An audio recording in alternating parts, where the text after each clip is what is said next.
Isang ordinaryong kasal lang ang naganap nitong nakaraang linggo sa bayan ng Lutayan, Sultan Kudarat. Ang gown ng bride nakahanda na. Maya-maya pa, isa-isa nang sumagala ang mga abay. Hanggang lumabas na ang bride at groom na parehong menor de edad. Ang lalaki, 16 anyos. 15 anyos naman ang kanyang magiging kabiyak. Ikakasal sila alinsunod sa relihiyong Islam.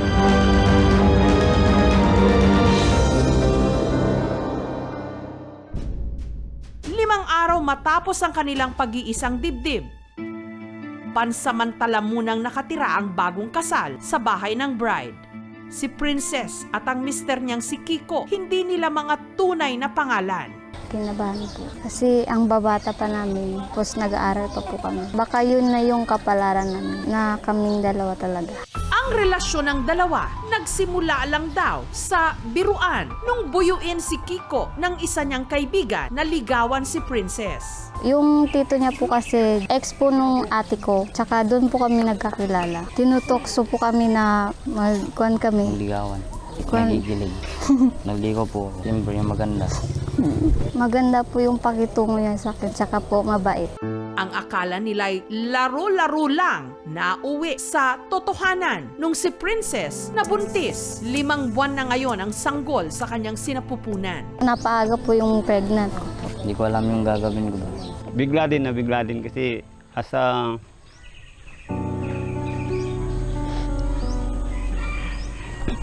Okay lang po siya.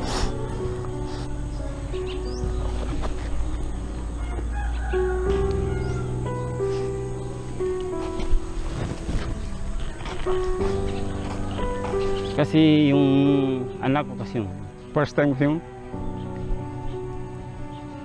sa amin sa Islam kasi once kasi na ganyan yung nangyari is kailangan talagang idaan sa kasal. Dahil itinuturing na kasalanan sa Islam ang mabuntis ang babae na hindi pa sila ikinakasal, ang mga magulang na nila Kiko at Princess ang nagkasundo. Ang naisip ko sa aking sarili, puntahan ko yung magulang ng babae, magpaalam ako kung pwede na mamalikan kami. Ang pamilya ni Kiko nagbigay ng 30,000 pesos na dowry o kabayaran sa pamilya ng kanyang magiging kabiyak. Hanggang sa itinakda na nila ang araw ng kasal. Masaya na kinakabahan. Gusto ko po siyang magkasama. Sobrang tuwa kasi ang sa parents lang kasi kung anong gusto ng anak nila, yun talagang. Hindi lang sina Kiko at Princess ang mga menor de edad na ikinakasal sa kanilang bayan sa buwang ito. Dahil 4 na araw pa lang ang nakararaan, sa gym sa bayan pa rin ng Lutayan, may isa pang ikinasal na mas bata pa sa kanila. Nasusurprise ako. Kasi yung pangasawa ng babae sobrang bata pa. Ang bride, 16 anyos. Ang groom, 13 anyos lang. Siyempre, nilagay siya ina. Ginor. Kinakapak ko niyan. Ito ba? Napil ko gera niya, mahalak niya gera. Nulang China ka, wata ko pong gungger gayungan. Tas wata ko pong gungger, harap pong pangarap ko. Ang seremonya, pinangunahan ng guro na kung tawagin, ustads, at ng pare o imam. Sinundan ito ng sayaw na pakiring, celebratory dance ng mga Muslim. Ang bagong kasal, sina Hajid at Lindy, hindi rin nila tunay na pangalan. Kwento nila, nagkasundo raw ang kanilang mga magulang na sila'y ikasal matapos silang mahuling natutulog sa iisang higaan. Damang wala ka bidalo ng mga tuwa, ang magagaluman ta. Nasakit ka, wata ko po. Katulad ng maraming kabataan ngayon, sina Hajid at Lindy nagkakilala online. Masaya siya katsa. 2 months bago kami nagkita. Gabi-gabi na yun, pero magtaka siya. Punta naman sa bahay. Ginabawalan naman siya pero hindi siya makakuan ba. Isang araw, dumalo sa party sina Hajid at Lindy hanggang naabutan na si Hajid ng dilim. Kaya sa bahay ni na Lindy na siya nakitulog kung saan na nga raw sila nakita ng bayaw ni Lindy katabi sa higaan. Sabi ko sa kanila, bawal kung may nangyari sa bahay sa kalalaki, bawal na hindi kasal. Doon sa abroad yung nanay, nagalit pa siya. Sabi ko, kung ayaw mo ikasal yung anak mo, magbigay ka ng pera na ibayad natin sa multa niya. Yung manang patakaran sa Muslim, sa Quran, ang parusa yan, ginapalo yan. Kaya gina, papadsaran, ipadalo niya ama, tas padalo niya ama, umingkarag kultaan ka na, papadsator, na, tingin na da, na mapakain tor, ipadalo da, karang gula na kapatugay. Kaya sa takot ng kanilang mga magulang na maparusahan ayon sa relihiyong Islam, ang dalawa pinagkasundong ipakasal kahit pa sina Haji at Lindy parehong itinangging may nangyari sa kanila. Watag itig ginano, di ko patulanin. Di ko patulanin ng kawatag. Di siyang palitya. Tas tamasali mo akat ako, pagulyang ako. Nanay bidalo sa lakya, di kinarawati ng ka matuwar. Utak eh. Ipadalo da, karang gula na kapatugay. Da, kanan, ibado, gagaluma ba? Ngayon, napilitang huminto ng pag-aaral si Hajid para magtrabaho. 6:00 pa lang ng umaga. Gising na siya para sumama sa kanyang amang mangisda. Ang magkasarantar sa wali. Kailan? Kapagkandaan yan, kapag pambitya sa babay. Ang toka naman sa kusina, ang misis niyang si Lindy na pansamantala ring tumigil sa pag-aaral.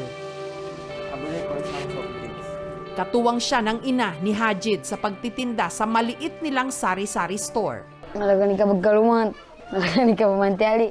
Sa oras na walang trabaho, si Hajid narito naglalaro ng mobile games. Bagay na madalas daw nilang pag-awayan ni Lindy. Minsan nag-aaway, may tampuhan, nagpipikunan, pero masaya naman. 2 sa 5 bata sa Moro o sabihin natin mga Maguindanao ay meron pa rin talaga nagiging child bride. Ang child marriage o ang tinatawag ditong kawing patuloy pa ring isinasagawa sa ibang bahagi ng Mindanao kahit pa taong 2022 ipinatupad na ang Republic Act 11596. Batas na nagbabawal sa child marriages sa Pilipinas. Dito sa atin, nasa 16 per 20% ang mini-married off before the age of 18. So sana matapos na talaga yung practice na to. Kinailangan nating magpasa ng batas na malinaw, regardless of religion, regardless of culture, regardless kung ano man ang kinalakan nyo. Kung bata siya, hindi pa siya generally nasa developmental stage ng marriage. Meron din tayong physical considerations like yung katawan, biological na katawan. Ready ba sila for childbirth? Isa pa natin i-consider yung economic support. No? Usually, ang bata is nag-aaral, nalilimitahan yung opportunities for economic stability. Ang Muslim is governed by a special law, Republic Act 1083, which is known as the Special Law on Muslim Filipinos. Yan yung tawag nating Sharia. As far as Sharia is concerned, 14, At the age of 14. Take note 14 lang. Below that is ibang usapan na yon. So 14, pwede na yan on the condition na may consent yung parents. Ako po ay tutol dahil sa kailangan ay may total development ang isang bata para po magdesisyon. Then that requires maturity, di ba? Para ho sa isang napakaseryosong desisyon gaya ng marital contract. Nasa Sharia naman, full consent is required para po ang babae ay mapakasal at mahalin. Kailangan nga ng information dissemination. Pag nandito kayo sa Pilipinas, bawal ikasal ang bata. Period. No exceptions. Pwede silang kasuhan at pwede silang ikulong based on this, lalo na pag napatunayan na sila ay kasama sa facilitation, kasama sa solemnization, kasama sa involvement sa pagkasal ng below 18 years old na mga bata. Ang mayor namin ang payo niya, huwag muna mag-asawa ang lalaki at babae. So ibig sabihin, mag-aral muna. Ang sex education, importante siya kasi ito yung eye-opener na aside dun sa sexual activity, may mga risks involved. Samantala, kahapon lang, bilang pagsunod sa tradisyon na kung tawagin pangalilang, ang pamilya ni Kiko, sinundo na siya at si Princess para sa poder naman nila tumira. Mag 3 days, kunin naman ng tatay ng nanay ng lalaki. Kaya dito na naman sila. Kasi sila naman ang mag-alaga. Aalalayan sila hanggang kaya na nilang bumukod.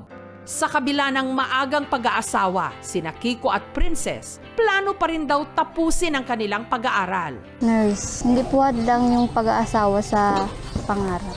Police, para mahuli ko ba yung mga adik. Kapagkandaan yan, mahirap ka pa sa kulta. May Dagal wakanta, dako begalma, peka begalma na magkapasar mangagi. Arpantialin ka. Batas o tradisyon? Ano nga ba ang mas matimbang sa ating lipunan? Ano nga ba ang mas makabubuti sa kanilang mga kapakanan at mas makasisiguro ng kanilang kinabukasan? Thank you for watching, mga kapuso. Kung nagustuhan niyo po ang videong ito, subscribe na sa GMA Public Affairs YouTube channel. And don't forget to hit the bell button for our latest updates.